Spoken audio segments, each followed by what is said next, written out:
Hi hello ನಮಸ್ಕಾರ ಸ್ನೇಹಿತರೆ. ಇವತ್ತಿನ ಲಕ್ಷ್ಮೀ ಬರಮ್ಮ ಸಂಚಿಕೆಯಲ್ಲಿ ಲಕ್ಷ್ಮಿ ವೈಷ್ಣವ್ ಪ್ರೀತಿಗೆ ಅವಮಾನ ಮಾಡ್ತಾಳೆ. ಹಾಗಾದರೆ ವೈಷ್ಣವ್ ಮೇಲೆ ಯಾಕೆ ಲಕ್ಷ್ಮಿಗೆ ಇಷ್ಟೊಂದು ಕೋಪ, ಏನಾಯಿತು ಅಂತ ಈ ವಿಡಿಯೋದಲ್ಲಿ ತಿಳ್ಕೊಳ್ಳೋಣ ಬನ್ನಿ. ಅದಕ್ಕೂ ಮುನ್ನ ನೀವು ಇನ್ನೂ ಕೂಡ ನಮ್ಮ ಚಾನಲ್ನ ಸಬ್ಸ್ಕ್ರೈಬ್ ಮಾಡಿಲ್ಲ ಅಂದರೆ ಈಗಲೇ ಸಬ್ಸ್ಕ್ರೈಬ್ ಮಾಡಿ, ಹಾಗೆಯೇ ಪಕ್ಕದಲ್ಲಿ ಕಾಣುವ ಬೆಲ್ ಬಟನ್ನ ಕ್ಲಿಕ್ ಮಾಡಿ. ಇವತ್ತಿನ ಸಂಚಿಕೆಯಲ್ಲಿ ವೈಷ್ಣವ್ ಲಕ್ಷ್ಮಿನ ಡಿನ್ನರ್ ಪಾರ್ಟಿಗೆ ಅಂತ ಹೊರಗಡೆ ಕರ್ಕೊಂಡು ಹೋಗ್ತೀನಿ ಅಂತ ಮನೆಯವ್ರ ಮುಂದ್ಗಡೆ ಎಲ್ಲ ಹೇಳ್ತಾನೆ. ಆ ಮಾತನ್ನು ಕೇಳಿ ಮನೆಯವ್ರು ಎಲ್ರಿಗೂ ಖುಷಿ ಆಗುತ್ತೆ. ಇವತ್ತು ನಾನು ಮತ್ತು ಲಕ್ಷ್ಮಿಯವರು ಹೊರಗಡೆ ಡಿನ್ನರ್ ಪಾರ್ಟಿಗೆ ಹೋಗ್ತಿದ್ದೀವಿ, ನೀವು ಯಾರೂ ಬರೋಂಗಿಲ್ಲ, ಯಾರನ್ನೂ ನಾನು ಕರ್ಕೊಂಡು ಹೋಗ್ತಿಲ್ಲ ಅಂತ ಹೇಳ್ತಾನೆ.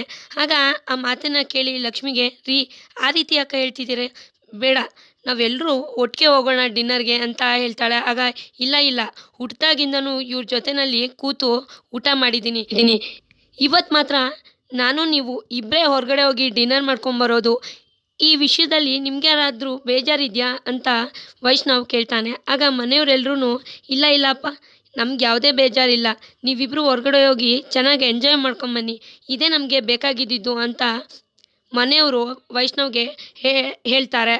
ಆಗ ಹೇಳಿದಾಗ ವೈಷ್ಣವ್ ಮತ್ತೆ ಕೇಳ್ತಾ ಇದ್ದೀನಿ, ಅಜ್ಜಿ, ಅತ್ತೆ, ಗಂಗಕ್ಕ, ನಿಮಗೇನಾದರೂ ಬೇಸರ ಇದೆಯಾ ನಾವಿಬ್ಬರು ಹೊರಗಡೆ ಹೋಗೋದು, ನಾವಿಬ್ಬರೇ ಹೊರಗಡೆ ಹೋಗಿ ತಿನ್ಕೊಬರೋದ್ರಲ್ಲಿ ನಿಮಗೇನಾದರೂ ಬೇಸರ ಇದೆಯಾ ಅಂತ ಕೇಳಿದಾಗ, ಇಲ್ಲ ನೀವು ಎಂಜಾಯ್ ಮಾಡ್ಕೊಂಬನ್ನಿ ಅಂತ ಮನೆಯವರೆಲ್ಲರೂ ಹೇಳ್ತಾರೆ. ಸರಿ ಅಂತ ಹೇಳಿ ವೈಷ್ಣವ್ ಲಕ್ಷ್ಮಿನ ಕರ್ಕೊಂಡು ಹೊರಗಡೆ ಬರ್ತಾನೆ. ಅಲ್ಲಿ ಸಣ್ಣದಾಗಿ ಡಿನ್ನರ್ ಪಾರ್ಟಿ ಅರೇಂಜ್ ಆಗಿರುತ್ತೆ.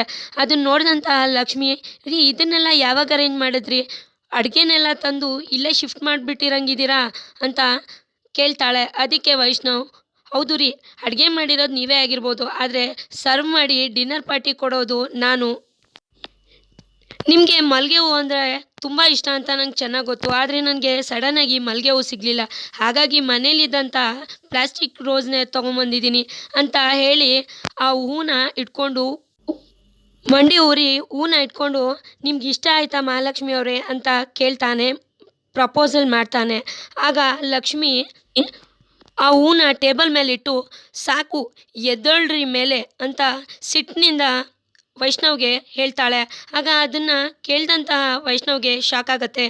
ಯಾಕ್ರಿ ಮಹಾಲಕ್ಷ್ಮಿ, ಯಾಕೆ ಈ ರೀತಿ ಹೇಳ್ತಿದ್ದೀರಾ, ಯಾಕೆ ಈ ರೀತಿ ನಡ್ಕೋತಿದ್ದೀರಾ ಅಂತ ವೈಷ್ಣವ್ ಕೇಳ್ತಿದ್ದಾನೆ. ಅದು ಅಲ್ಲದಂತೆ ಮಹಾಲಕ್ಷ್ಮಿಗೆ ಯಾಕೆ ಇಷ್ಟೊಂದು ಸಿಟ್ಟು ಬಂದಿದೆ, ಯಾಕೆ ಈ ರೀತಿ ನಡ್ಕೋತಿದ್ದಾರೆ ಅಂತ ಮನಸ್ಸಲ್ಲೂ ಸಹ ಅನ್ಕೋತಿದ್ದಾನೆ.